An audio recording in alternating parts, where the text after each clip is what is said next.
2025 ആരംഭത്തിൽ തന്നെ കണ്ണൂർ അന്താരാഷ്ട്ര വിമാനത്താവളത്തിൽ നിന്നും എയർ കേരള എയർലൈൻ പറന്നുയരാൻ തുടങ്ങുന്നു.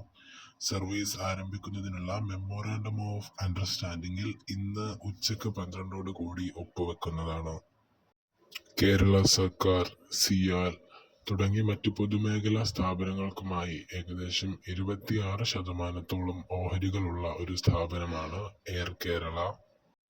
ദക്ഷിണേന്ത്യയിലും മധ്യ ഇന്ത്യയിലുമായി ഉള്ള ടയർ 2, 3 എന്നീ എയർപോർട്ടുകളിലായിരിക്കും എയർ ഇന്ത്യയുടെ സർവീസുകൾ ആദ്യം കൂടുതൽ കേന്ദ്രീകരിക്കുന്നത്.